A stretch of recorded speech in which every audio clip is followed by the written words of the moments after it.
Afternoon everybody, and welcome to our ordinary council meeting from the 18th of December 2025 of the Weddin Shire Council. Welcome to the councillors and anyone watching. Just before we commence on council's meeting today, I'd ask that the council that we can pause to acknowledge the victims of the brutal and barbaric terrorist attacks that targeted the Jewish community and the Jewish event at the Bondi Beach on Sunday. This senseless act of violence has no place in our society and has deeply shaken our nation. On behalf of the Weddin Shire Council and the community, we'd like to extend our deepest sympathies to the families and the loved ones of the victims and all those that have been scarred by these terrible actions in any way. We'd also express our hopes and our prayers for a full and speedy recovery for all those that have been injured. I'd just like to ask everybody now to please stand and observe a minute's silence in memory of the victims. Thank you.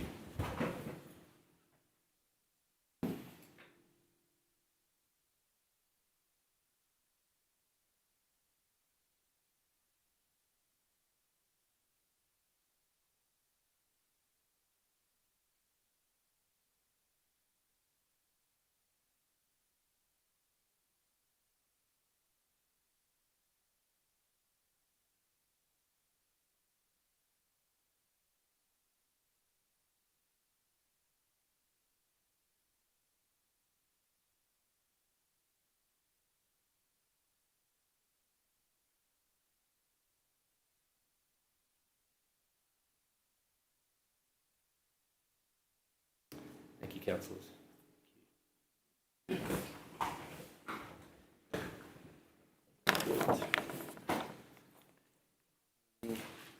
So just in opening the meeting, in accordance with the Weddin Shire Council's Codes of Meeting Practice, this meeting will be recorded for the purposes of audio-visual live streaming via Council's website and our YouTube channel. Those in attendance today are asked to refrain from making any defamatory statements and comply with all relevant Weddin Shire Council codes, policies and procedures at all times. The Weddin Shire Council would also like to acknowledge the Wiradjuri people, who are the traditional custodians of the land we meet on. The Weddin Shire Council would like to pay our respects to their elders, both past, present, of the Wiradjuri Nation, and extend that respect to other Aboriginals Australian who are present or are watching. The Weddin Shire Council would like to honour our service personnel who have sacrificed their lives in defence of our freedom, our peace and our prosperity. We acknowledge all of our frontline workers and our volunteers who every day provide our essential and our non-essential services, especially those within our Weddin Shire local government area. Next, we move on to 4, which is attendances and applications for leave. We do actually have one application for leave. Councillor Chad White has submitted an apology for the meeting, stating that he's unable to attend for work commitments and requests that the council grant him a leave of absence for this meeting. Do I have a mover in a second to accept Councillor Chad White's leave of absence? Councillor Rolls, and seconded by Councillor Neal. Thank you. All those in favour of accepting that apology, please raise your hand. Thank you. All those against, thank you, councillors. No applications of leave, the General Manager? No. No application of leave. We move on to 5, which is a confirmation of the minutes. I'll have a mover in a second. We accept the confirmation of last month's meeting, moved by Councillor Rolls and seconded by Councillor Macon. Thank you. Any questions or comments regarding those minutes, councillors? No. All those in favour of adopting those minutes, please raise your hand. Thank you. All those against, thank you, councillors. Next, we move on to disclosures of interest. I'll ask the General Manager to present any disclosures of interest for this meeting. No disclosures. No disclosures, thank you. Very good. Next, we move on to mayoral reports. There's no mayoral report at this meeting. Report. Next, now we move on to 8, motions and questions with notice. We have 3 questions on notice that have been asked by Councillor Niven regarding the matters there in the report, and we've got the answers from those the acting General Manager has provided. Very good, thank you very much.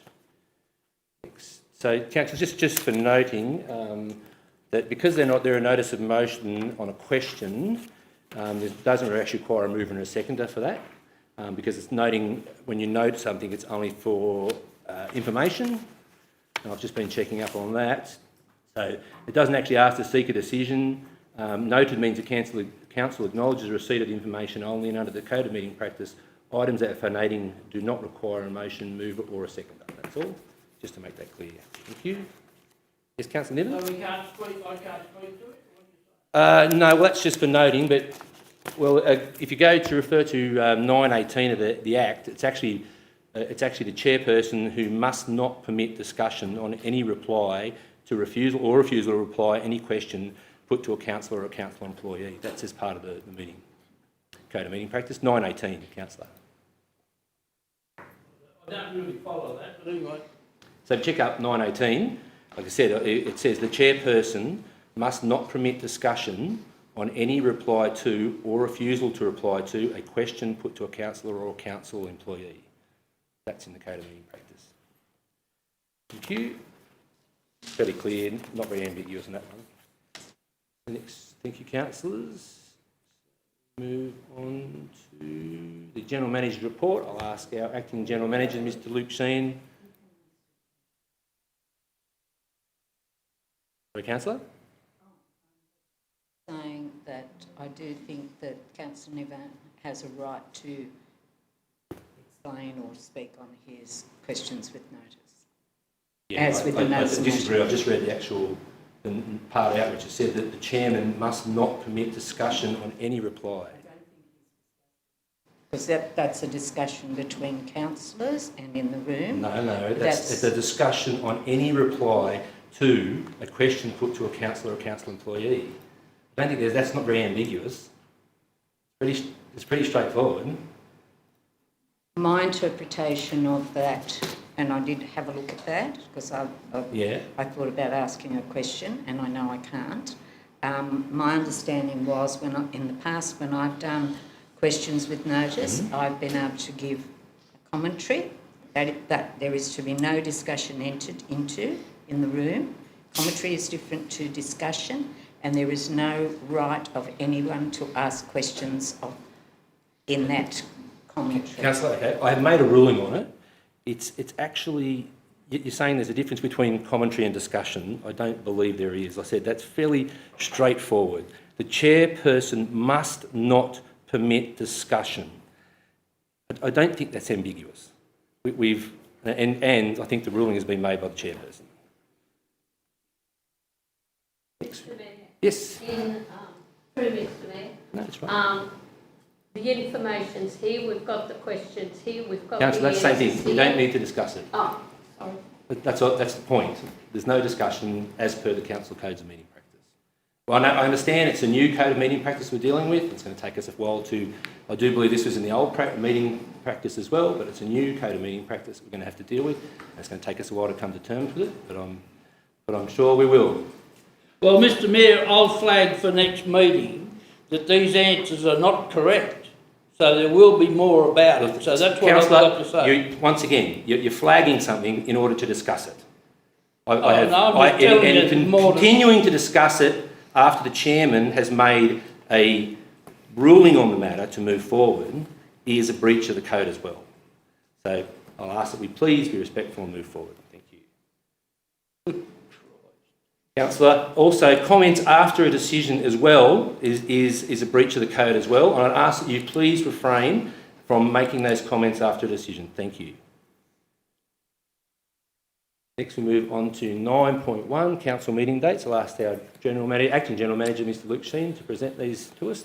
Thank you, councillors. Thank you, Mr Mayor. So item 9.1, so the purpose is just to present to council and the community the proposed meeting dates for the 2026 calendar year.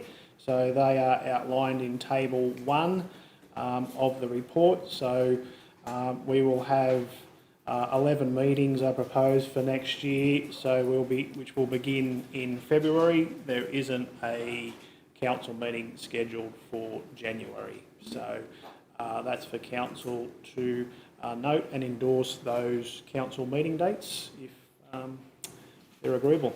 Yeah. Issues with those, councillor? Are they all typically the third Thursday of the month? So things will be exactly the same as what they normally are. As per the code of meeting practice, it'll be the third Thursday, commencing at 5 o'clock, the council meeting.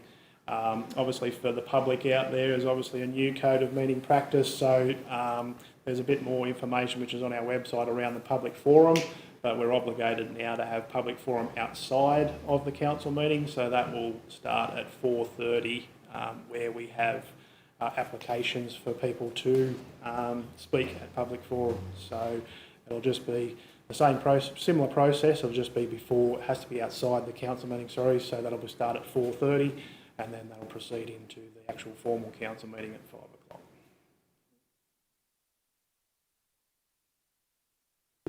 Any more comments on those dates, councillors? So we have a recommendation that council endorses the dates. We have a move and a second for that recommendation. Councillor Gorman and Councillor Parlett, thank you.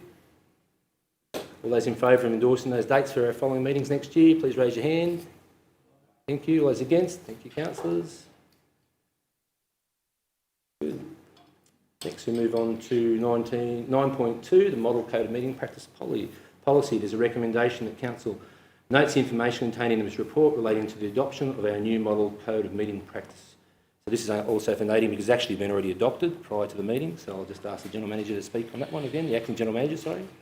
So thank you, Mr Mayor. So yeah, this was just to bring, I suppose, highlight to councillors and also to the public that the new Code of Meeting Practice has been formally adopted. So there was a previous council resolution to place it on public exhibition for the required period, which we did. We never received any submissions or objections in relation to that, so therefore it was formally adopted by council. So we're now operating under the new, so it was formally adopted, sorry, on the 1st of December, so we're formally operating under the new Code of Meeting Practice moving forward. So there's a copy, the copy of the Code of Meeting Practice has been updated on our website, so anyone can view that. As stated previously, the new code is largely in accordance, well, it is in accordance with the new model code. There is a few, all the mandatory provisions are within there. There's also some non-mandatory provisions that we have adopted along with Weddin Shire Council protocols, which just outline our local rules, which talks about things such as the meeting times and those types of things. So it's just for information. Yeah. I noticed on the website, on our actual website, we have the local ones that council's adopted outside of the model are still in green on the actual policy, which is good, so you can see the differences. Councillor Montgomery? Just a bit confused because we received an email from Mr. Mayor, sorry. We received an email saying that it doesn't look like it'll get passed by local government. So why are we being so gung-ho when we're going to have to change it if it doesn't get up in local government? So through you, Mr Mayor, is that we're still obligated to have it adopted by the 31st of December. So there is a vote to not, I suppose the vote is to discontinuance of the legislation that allows for the new model code.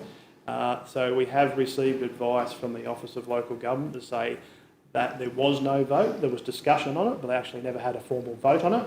So that will depend on, obviously, Parliament when they return in February as to whether they have that vote or not. But the advice that was provided to us is that we still need to continue on with the new model code of meeting practice. So what would happen is that if there is a vote that sort of precludes that legislation from passing in, say, February or early next year, the OLG will then have to provide some advice to councils.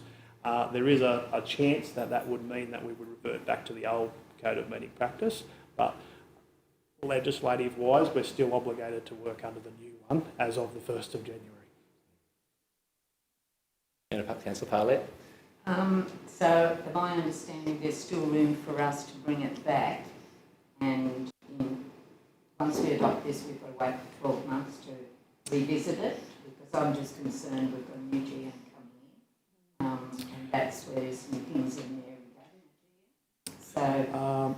Yes, so certainly, I mean, council can make some changes to the model code or the code of meeting practice. However, it has to comply with the model code. Yes. So it would only be I suppose, the non-mandatory provisions, or if there was a change to some of those local protocols, the mandatory provisions we're stuck with, we cannot change those. But and then obviously there'll have to be some advice given by the OLG to councils as to how we handle that process if the legislation happens to not pass, or I think it's sort of technically probably has passed, but there's a motion to discontinue the legislation or whatever the exact wording is. So we have had, as I said, some verbal advice from the OLG, all councils, and a letter that's been received to say their recommendation is continue on with the adoption of the current policy. And if we didn't adopt our version, which with including the mandatory codes would have been put upon us on the 1st of January anyway. Sorry, what was that? Well, we was forced to adopt it on the 1st of January anyway. If we don't do it before then, it's basically we go straight through that. I think the confusing thing is that they obviously had a lot of discussion in Parliament and they run out of time, and then obviously they dissolved for the holidays. So we all wait in abeyance until February, I think it is, when they come back to determine whether they're going to actually have a vote on that or not. If there's no vote, we continue on.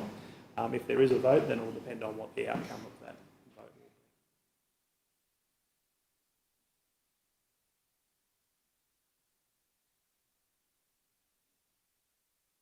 will be. Yeah, we do.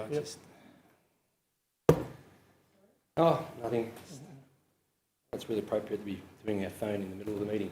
So we've got to move in a second. All those in favour of that result, please, councillors. Please raise your hand. All those against? Thank you, councillors. That's 3 against, if I look at it. Move on to 9.3, outstanding action items on our resolution register. Once again, the recommendation that council notes the updates on the outstanding actions item resolution register as of the 11th of December 2025. Have a move and a seconder, please, councillors. Councillor Macon moved and seconded by Councillor Rolls. Thank you very much. Ask the director to provide, the acting general manager, sorry, to provide this for us. Thank you, Mr. Mayor. So just probably going through some of the ones within the register that might be of interest to councillors and the public. So obviously update on the rural waste facilities. So we actually had some contractors out there on Tuesday. They're just finalising some soil testing. I've spoken to the consultant, so we are edging closer to having that report complete. And then we'll provide that to the EPA for endorsement.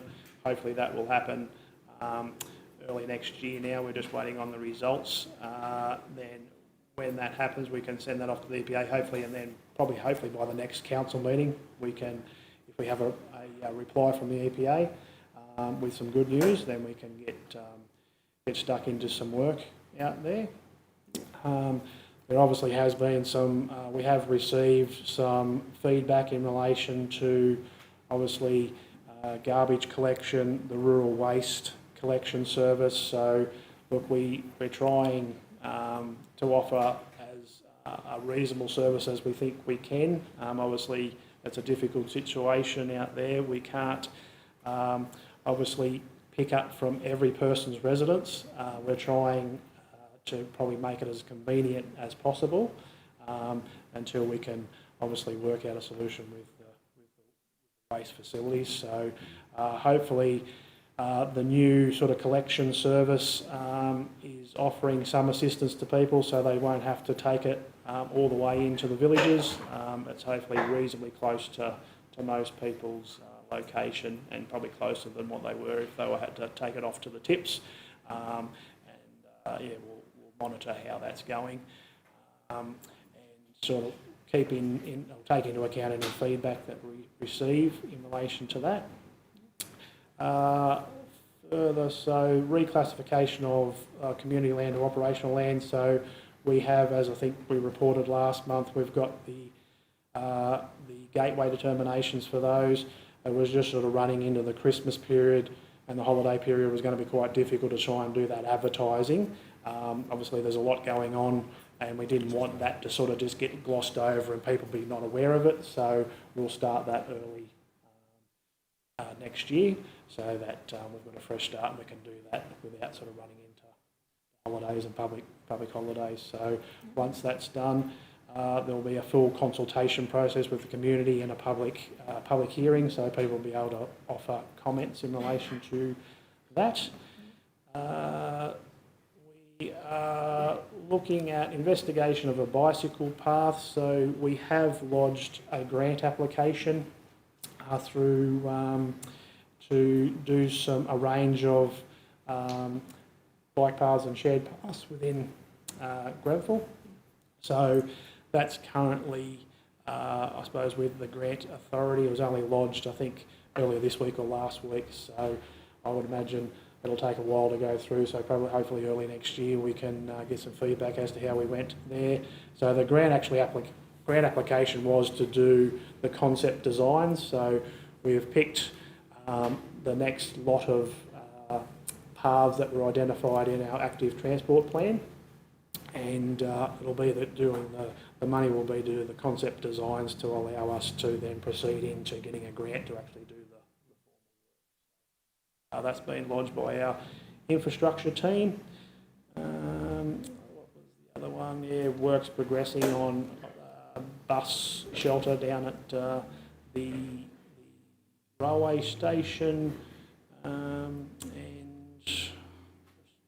we have lodged an application there under the club grant or the infrastructure and sport and rec. So in terms of upgrading the lighting at Lawson Oval as well. So we managed to get some support letters back from a lot of the community organisations or sporting organisations in town to support that. So we have sent that off, and hoping that if we do get that, we can obviously upgrade the lighting there, which will be a benefit for everyone in town. Councillor Paulette?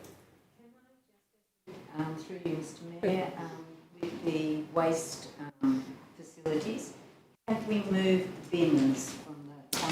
Sorry, apologies there, but I know you were working on trying to do that. We have. Has that happened? No, we haven't done that yet, councillor, so we're just trying to find staff and time to get out there and do it. So we got some feedback from one village is that they wanted them left there for a few weeks while the changeover happened.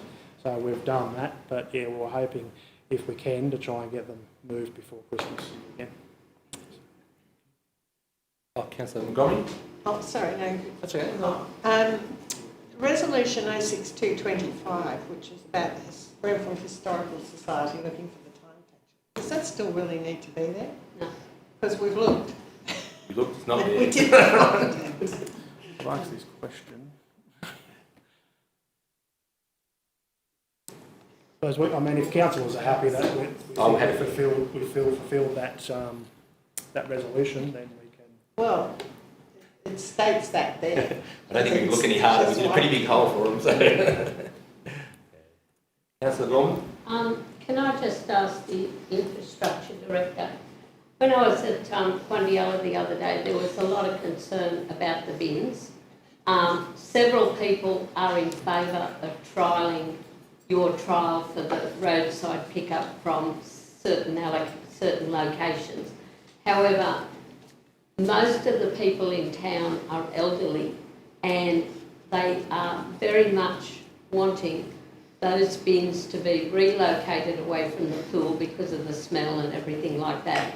But they want the bins to stay, because a lot of them come in with plastic bags, open the lid, put it in, and there's no way, if they had a garbage bin at their home, there's no way they'd be able to get it to the loading site or the depot, let alone pick it up, empty it, etc. And they feel so strongly about it. I don't know if you've received it yet, but they gave me a petition that's 163 residents were living in Quandiella in 2021, and there are 56 signatures on the petition saying they want the bins to stay. And that's nearly 35% of the population. So for clarification, anyone within the village has a curbside collection service. Yes. They won't change. They have a bin that gets picked up outside their property. Okay. It's only the rural residents that were bringing their, which would have had to take their waste to the actual tip. So what we're saying is well, rather than having to take it, I mean, obviously we can't take it to the tip, you can take it to a collection point and we will pick up your bin. I suppose the feedback was is people didn't like unloading their bin into another bin. So we've sort of changed our direction and said, well, look, you can utilise your own bin and bring it to that collection point and we'll pick it up from there. I haven't received the petition. I have spoken, there's been a couple of people phone in relation to wanting the bank of bins, but I suppose this is where we're at. We keep one person sort of complains and we sort of try to deal with that, and then someone else sort of complains about what we've tried to solve, I suppose. So happy that if there is a small number of people that can't bring their bin in and take it to a collection point, whether we can provide a small number of bins out there at a collection point within Bimby, which is on, I think it's over sort of closer to the water standpipe area is where one of the collection points in town. So whether we can sort of provide a couple of bins there that they may be able to bring in their small amount of rubbish and put in there. Well, some of the names on this petition are people who live on farms, but the farms are close to town. And therefore, it's closer for them to bring it into town than it is to go and find or go to one of the locations. There is a collection point within Quandialla. Well, I don't know. Yeah. But anyway, hopefully we can work something out. Yep. Thank you. Through you, Mr Mayor, when we were out there for the community meeting, I thought the understanding was the bins were going to be moved to behind somewhere so they weren't at the pool. And what you're saying is that perhaps they're not going to be there at all. Well, the concern raised by residents was around odour. Yeah. So moving the bins to another residential street where residents isn't going to solve the odour problem. So my concern is it's fine to say just move them around the corner that people won't see them, but all I'm doing is just moving the problem. I'm going to have another lot of complaints about the bins being too close to a residence. So they wanted a permanent bin storage area, and I suppose at this stage we're saying, look, I just don't think that's probably the answer. Look, in a perfect world we'll have the tips reopened, but there's obviously going to have to be some honest conversations around what we can offer, how often they're going to be open. That's why we thought, well, we've had a lot of feedback from people going, look, it's inconvenient for me to bring me bins into Quandialla itself and empty them, so that's why we've said, well, look, the large proportion of people should be able to go to a point closer to what the tip was to take their bin to, and we will empty it on that every second Wednesday. So, I get the frustration from members of the public, but I cannot solve every problem that everyone has. So we're trying our best to try and provide what we think is a suitable service in the interim. And yes, there's going to be some inconvenience for people. We're just trying to limit that as well as we can. So, look, if people have got some feedback, we're certainly happy to take that on board. But yeah, that's certainly my concern is that we've moved them in one of the other villages once or twice as well. And everywhere we move to, we end up just with another problem that we're trying to solve. So. And you did reasonable public consultation when you tried to design that as well, so it's sort of disappointing this comes in after the public consultation and you wrote letters to all the residents out there. So certainly get it. It's an inconvenience. It's gone on longer than we hoped, but we're We're sort of are getting closer to the pointy end in terms of that. I mean, as I said, if the tips do reopen, they won't be in the previous form. There's going to have to be a lot of tight controls over them. So whether that's I suppose what we're asking for feedback from the community, whether we continue on with that rural collection service beyond that, even if the tips are reopened. Is that convenient for people? I mean, we did sort of outline to say, look, this is a trial. It's free for the rest of this financial year while we sort of try and iron out some of these problems. And then if we can sort of get something that most people are reasonably comfortable with, that's something that we can look at extending. more questions on those resolution register, councillors? No? I'll put that recommendation of council updates as action items on the resolution registered as a vote. All those in favour, please, councillors. Thank you. All those against? Thank you, councillors. Next, we've got a late report for the agenda. 9.4. It's just relating to the Weddin Shire Australia Day Awards. Can I have a move in a second that we actually accept the late report? Councillor Rolls, thank you, and Councillor Montgomery, thank you very much. So it's a pretty simple one. The recommendation is that Council notes that Deputy Mayor Colleen Gorman has withdrawn her position on the nominated selection panel for 2026 Weddin Shire Australia Day Awards, and that Council now has elect another representative from the Council as the nominated selection panel member for the 2026 award process. And the meeting for it, which is a bit late, we'll be having the meeting next Monday. So hoping there's a councillor here who might be able to, or one or two, maybe if they want to, we can vote. But show of hands, any councillor who would like to nominate to be on that committee and do it on Monday. We have 1, 2, 3. It's all right. We can have a vote on 3 if you like. So would you like to be, which councillors, Councillor Macon, you want to do it? Yes. Councillor Montgomery, were you hoping to be on? Were you hoping to be on it as well, or did you want to? Well, I'm happy to do it, yeah. Yeah. Yeah. What time Monday would the meeting be? I'm not sure. At 10 in the morning, 10?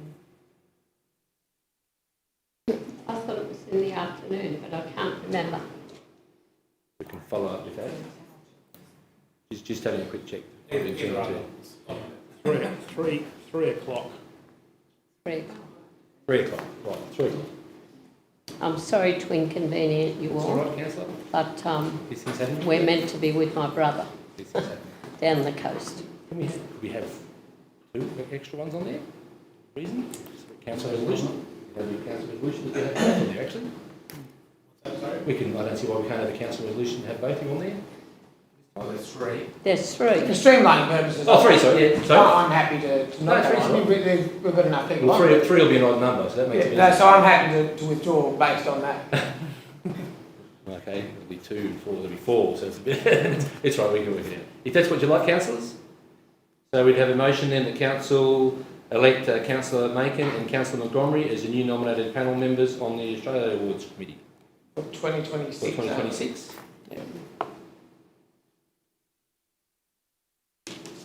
Thank you.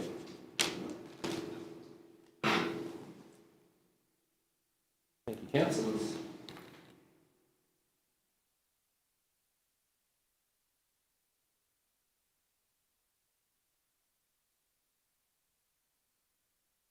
So the recommendation is now that council notes that Deputy Mayor Colleen Gorman has withdrawn her position on the nominated selection panel for the 2026 Weddin Shire Australia Day Awards, and that council elects Councillor Macon and Councillor Montgomery as the new nominated selection panel members for the 2026 Weddin Shire Australia Day Awards.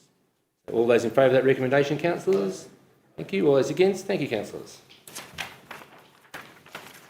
That's good. Next, we move on to 10, the Corporate Services Report, the Statement of Bank Balances and Banking Facilities. Recommendation that council notes information contained in the Statement of Bank Balances and Banking Facilities Report. Again, it's only for noting, so we really don't need a seconder for that one, do we? I'll now ask the Director of Corporate Services, Mrs. Catherine Brock, to present this report to us. Thank you, Kate. Thank you, Mr Mayor. So our balances, cash balances at 30 November is a total of 12 million, just over $12 million, and you can see we still have $9.5 million on deposit, with the interest rate going up, which is an indication of where the market expects that to go next year. 120,000 in interest to date. So of that 12 million, we have restricted cash of 5.7 million, and another just under 2 million that we've put away for employee leave liabilities in our next 12 months of loan repayments. The internal allocations are the same as previously. You will note that we have just added in there just over $500,000 for prepaid claim, which is the ongoing repairs from the storm some years ago. That's been paid in advance and will be expended by the end of this month as works in and going out the door. So it does leave 2.59 million in unrestricted after our internal allocations cash. I just wanted to also highlight we've just received an email this week confirming $1 million in payments for milestone grant funding, which is unrestricted. That's first. Predominantly, that is Nowlands Road, $900,000.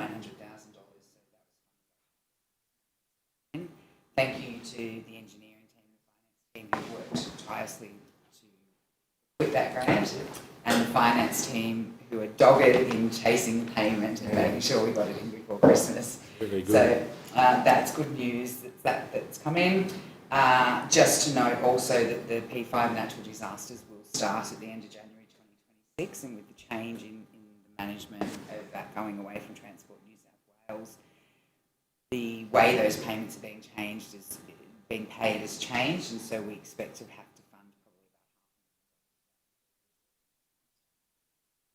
about half. So good news that we've got some unrestricted cash coming in, but there will be some use for that. So overall, a good position that remains strong, and we continue to manage that. Thank you, Mr. Mayor. Questions of the Director, councillors, on those matters? I suppose we've got the Hogman Trust in a separate account.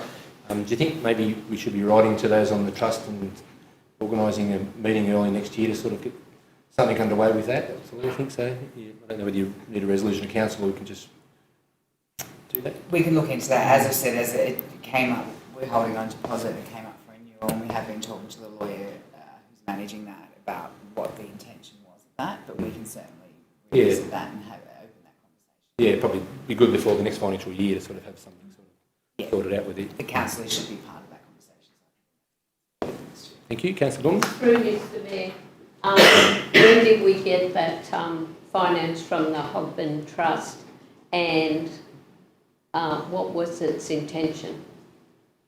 About 4 or 5 years ago, it's through the Urkel family. The intention was that it was to be spent on. It was sort of there's a small committee, and the intention was to be spent on medical things within the Shire. But there's, I think, Marjorie McNichols is on it. She's been visiting town a lot more often lately, so apparently, I'm hoping we can probably get her. Marjorie McNichols, Peter Moffat, sorry. Peter Moffat, and I think the mayor at that stage was Mark Liebeck. There was 3 on there, so whether or not that position is for the mayor or position was for that particular person is something we need to look at. But I think we just need to have that conversation with them. As it's just sitting in limbo in the account. It'll be good if we can sort of sort something out with it. So have we used any of it yet? There was a small part of it used up on something. I'm sorry, I can't remember exactly what it was. Councillor Parlett. To assisting with the Historical Society, because part of the what would you call the criterion for that was to do with medical and the historical. That he was very much into, because Dr. Urkel was a doctor here for many years. So that was why the intention is very clearly outlined there for specific purposes. So it went to help with the Historical Society on fixing it. Good discussion. No more questions for the Director on those ones. I'll put the recommendations that Council notes as information. We don't need to, sorry. We don't need to, no. We don't need to move in a second on that one because it's only for noting. Yeah. To you, Mr. Mayor. So just a question. So with the new code of law, do we not, when it's just for noting, we don't need to move her in a segment anymore? No, I've been checking up on that because I thought we always sort of did. We always sort of did. Exactly. Yeah. But I did write it down, where it said about no noting. Just for awareness. Yeah, so, noted means that Council acknowledges a receipt of the information only. Yeah. And does not require a motion, mover or a seconder. Okay, yeah, cool. So, thank you. Well, next we move on to 10.2, same thing. It recommends that Council note the information in the report, which is an update on our rates and charge collection for the month of November 2025. I'll ask our Director of Corporate Services to provide this on the rates. Mr. Mayor, so 30 November, as we know, was the next instalment payment, and we've now collected $2.9 million of outstanding total rates by 30th of November, which is 51% of our total rates for the financial year, so we're tracking well on that. We have 2.7 million of rates still outstanding or unpaid in next instalments, and with the 30 November instalments, we're now just under the 10% OLG benchmark, so we're going to continue to work towards maintaining that for the end of the year. I can state that the finance team have now started making phone calls and speaking to ratepayers that are in arrears, and we have had a good response from the community on working with us down. So that is continuing tomorrow, and then we won't ring anybody next week. Look, to yourself and your team, congratulations. Getting in under that 10% benchmark is really, really good. We're heading in the right direction, so it's terrific. Great work. Any comments, councillors, on the rate collection? No? In the case, we'll move on. Thank you very much. Next we have 11. We don't the infrastructure services report for December. Council receives a note information on the infrastructure's work completed in November 2025 and all planned works for the December 25 to January 2026. We don't actually have a Director of Infrastructure at the moment, so I'll ask the Acting General Manager to present this report to us. Thank you. Thank you, Mr Mayor. So probably the main area of interest probably is the natural disaster works. So P1 has been completed. So P2 is around 85% completed. P3, it's all but completed. They're currently going through just tidying up a few little things and then starting the acquittal process. The P4 package has been completed. P5 package, it went to tender. There was a contract awarded, so works are due to commence in January 2026. I've missed P6, so I'm not sure there in my notes, but P7, it's also scheduled to start early next year as well, so it's a smaller package. So all in all, our infrastructure team has been smashing out the roads, so there's been a lot of work done. Obviously this calendar year, there's a little bit more to go, obviously the start of next year, and then hopefully we'll be able to get through all that natural disaster work, and then we can get back to our normal road maintenance programs from there. So in terms of the other thing, it's just business as usual for most of the other areas within our infrastructure team. They have been busy out on the state highways, so out at the Newell Highway and out near Marsden Way. So I know that the team have been doing weekend work out there just to try and get through a lot of that. Obviously coming up to a busy period of traffic out there, so that's been going well. Footpath, so out at Quandialla, the curb and gutter, so we've received the submissions, we're just currently doing the evaluation, so the work on the other side of 3rd Street is due to commence probably in February next year. And continuing to do our some of that rural road maintenance. As we said last week, look, we are trying to get through to things as quickly as possible. I know probably just with the sheer amount of work at the moment going on that it can be a little bit slow sometimes, or people feel it's a bit slow, but we are trying to get through all those service requests as soon as we can. So apart from that, I think it was just normal, business as usual for the remaining parts of the team. I suppose with the looking on there on our resheeting program, it's something I'd probably like the councillors probably to look over with the new when we get the new Director of Infrastructure sort of comes along, and something to look at that resheeting program for the next 3 years and sort of get our head around which roads are going to be done and which roads aren't going to be done, sorts of things. So it's really, really important. So we've done a fair bit of work around obviously the road valuations, so that's given us a lot of data so that we know which roads we need to start concentrating on. I know everyone sort of probably thinks that their road's probably the most important, like everyone, but so we've actually got that data now where it's got an evaluation, it's got a scoring system. So that's been probably valuable for us to actually then start allocating resources in the right places.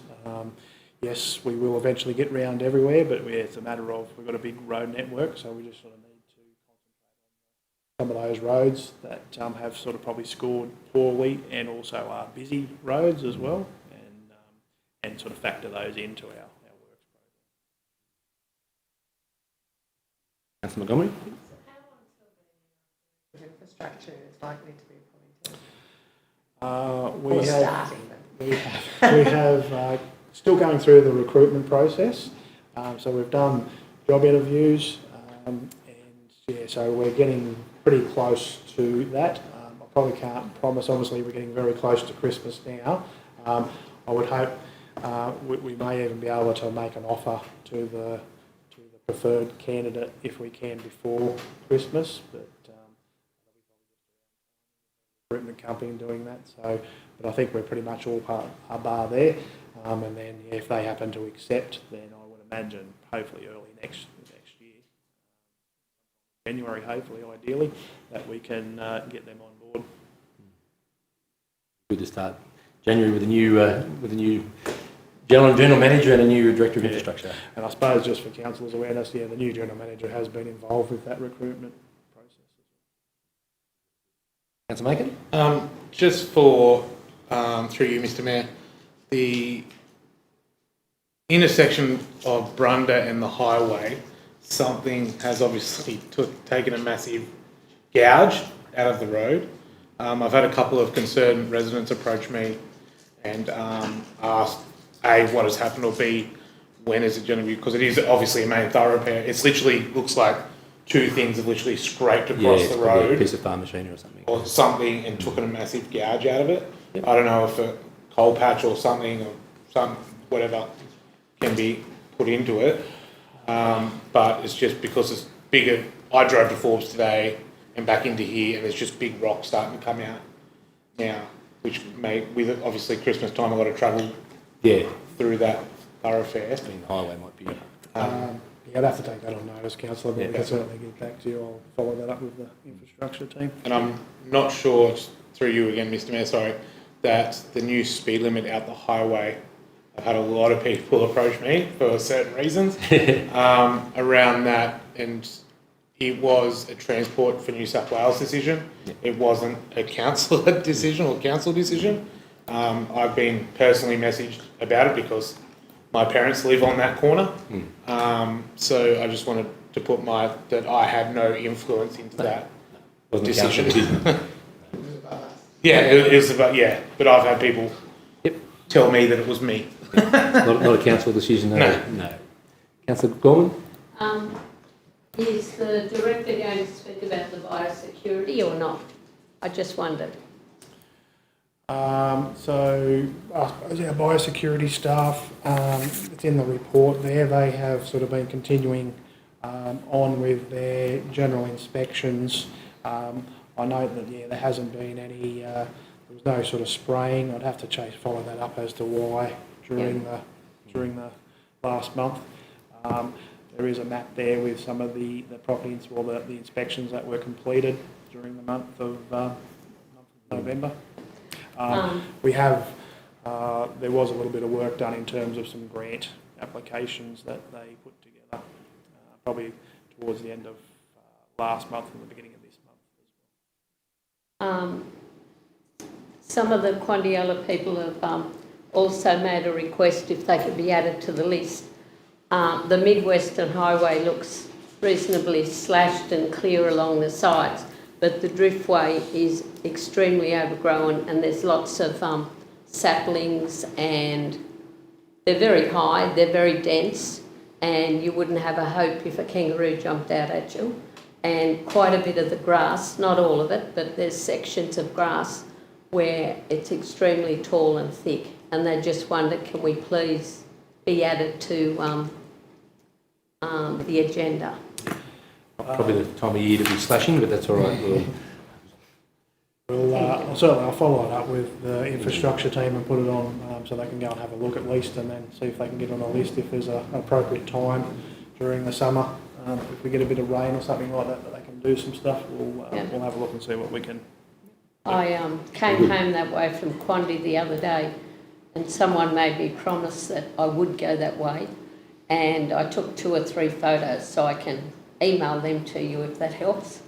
I'm sure the staff Thank will you. do it. Thank you. Yep. There's no more questions or comments on that, councillors.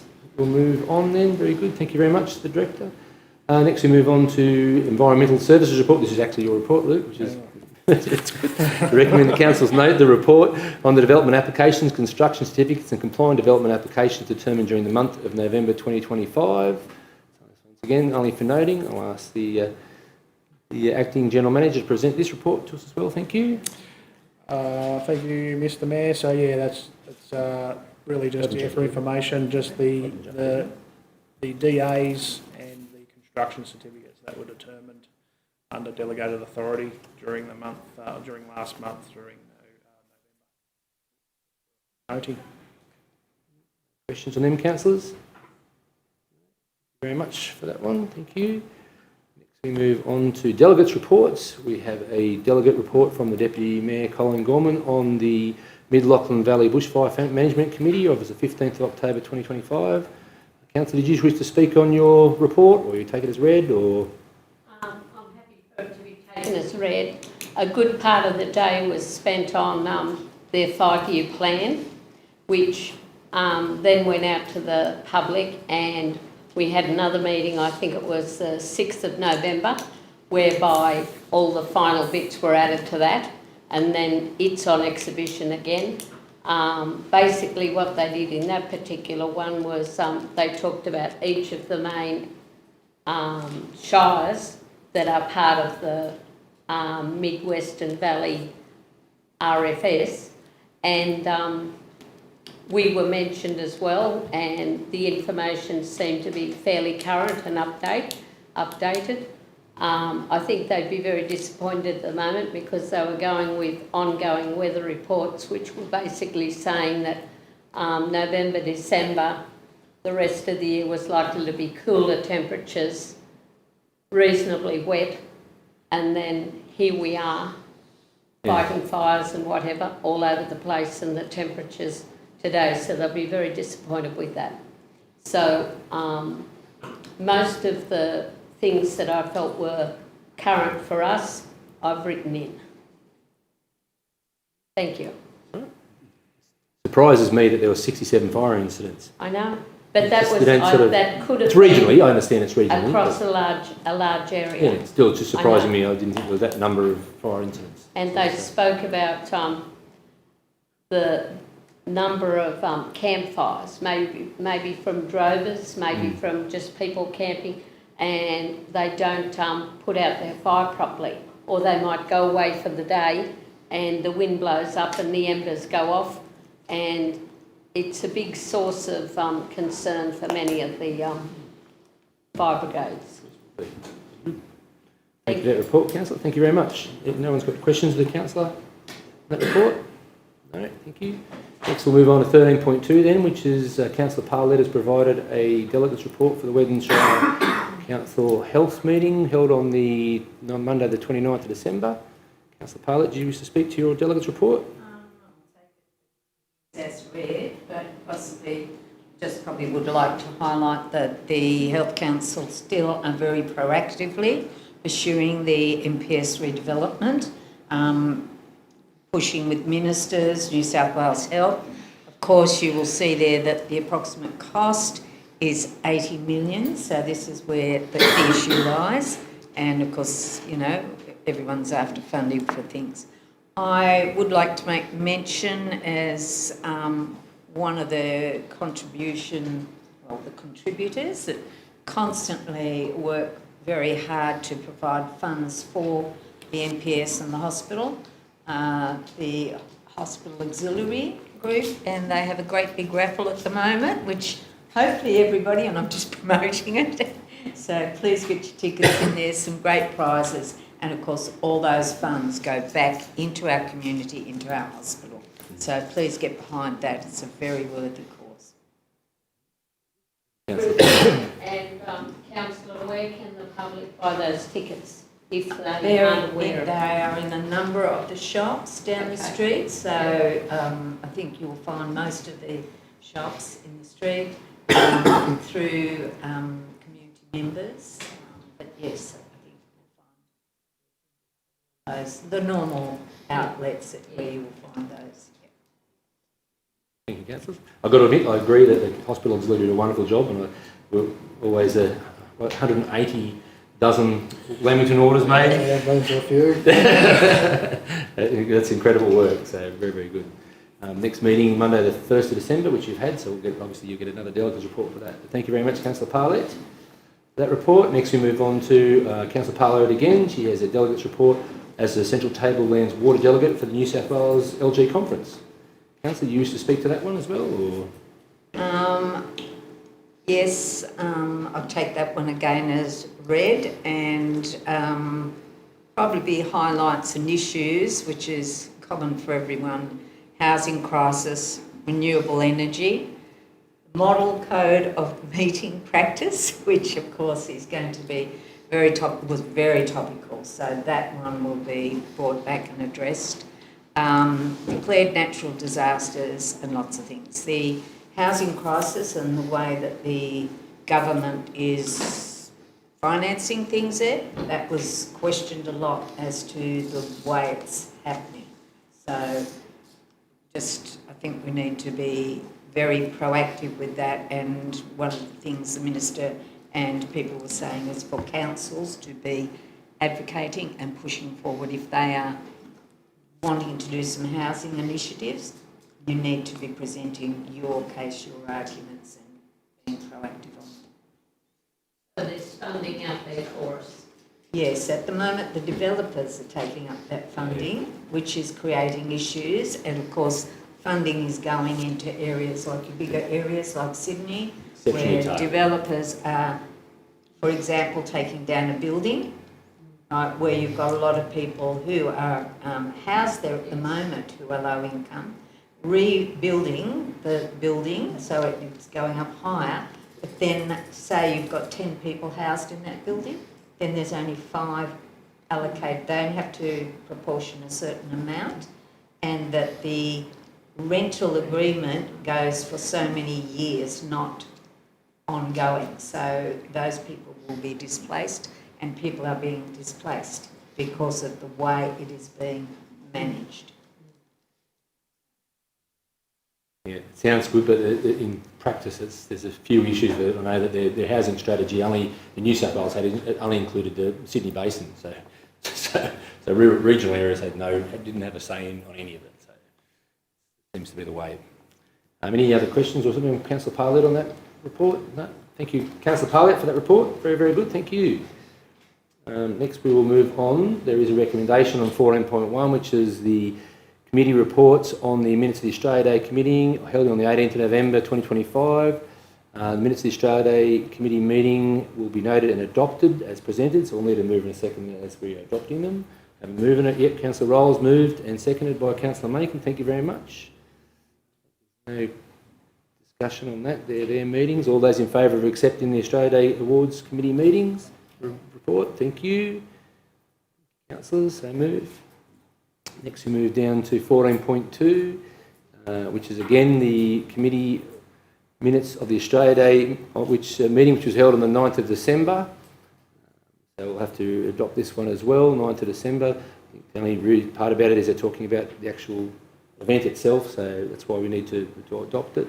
We have a move and a second of councillors, moved by Councillor Parlett, seconded by Councillor Montgomery. Thank you very much. That we accept those meeting minutes. I don't think there's anything in them, is there?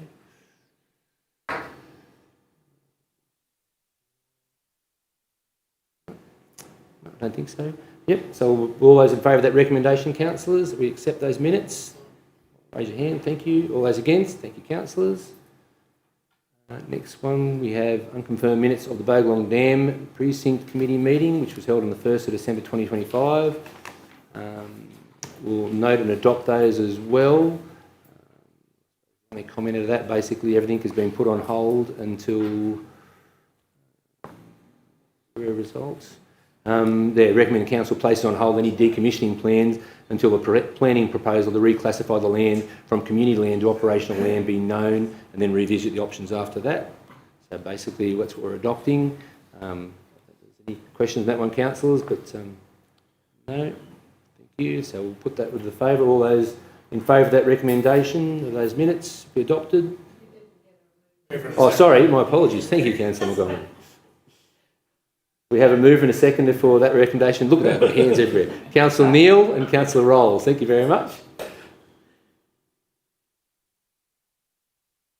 Basically, as I said, because we're adopting, we're accepting their recommendation that the council holds off on any of those plans until the land is reclassified. As we talked earlier, that process is going through at the moment. So, for councillors' awareness, so there was a decommissioning sort of plan presented to the committee, but the committee sort of advised, I suppose the feedback that we received from them is that they didn't want to rush into that decommissioning process.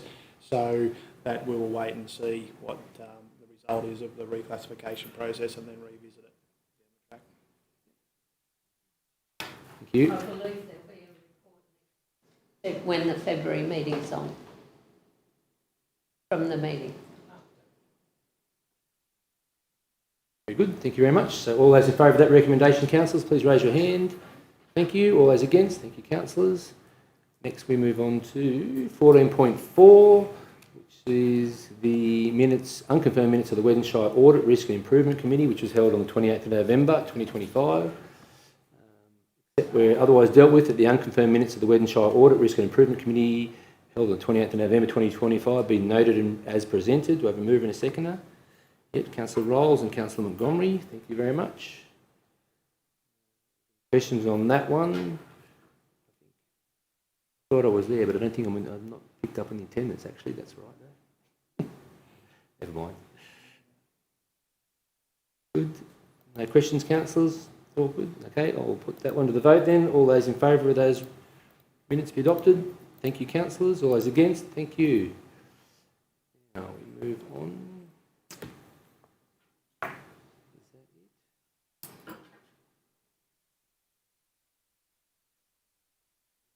Next we move on to closed council. Thank you. So there's a recommendation now that the meeting now be closed to the public under section 10A2 of the Local Government Act 1993 to consider the items following because of their confidential nature. We're going to deal with 15.1, which is a request for tender 12/2025, the plant hire on a casual basis. This matter is considered to be confidential under section 10A2, D1 and D2 of the Local Government Act 1993, and council is satisfied that discussions of this matter in an open meeting would on balance be contrary to the public interest, as it deals with commercial information of a confidential nature that would, if disclosed, prejudice the commercial position of the person who supplied it, and the information that would, if disclosed, confer a commercial advantage on a competitor of this council.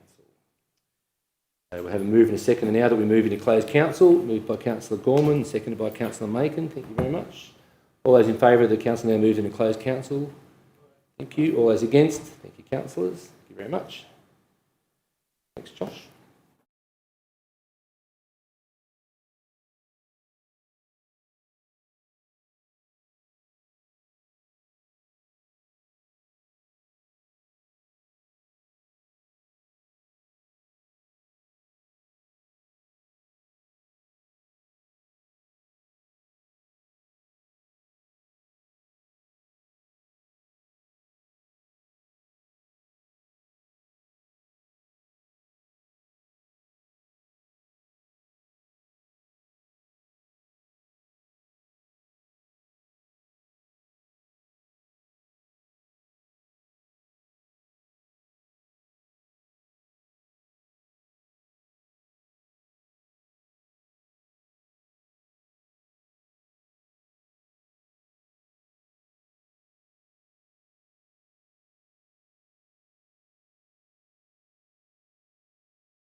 Thank you, Eric. Councillors, we're back into open council now.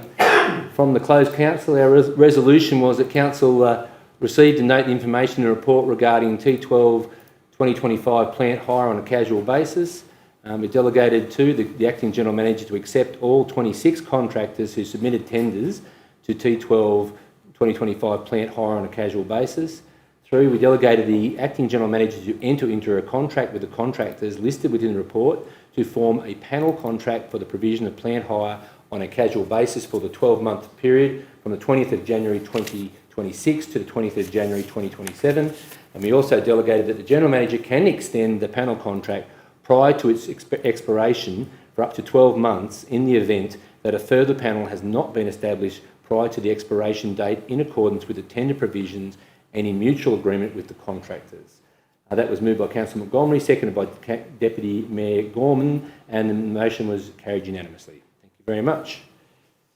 Councillors, we're going to close the meeting. Actually, before we'd like to close the meeting tonight, I'd personally just like to take a quick moment to sincerely thank all councillors, along with all our indoor and outdoor staff, for all their hard work, their commitment and their care that everybody shows in serving the council and serving our communities. I'd also like to extend a very special thank you to our Acting General Manager, Mr Luke Sheen, for stepping up into the General Manager's role while continuing to do his work as the Director of Environmental Services. This has been no small task for Luke over the last 6 months.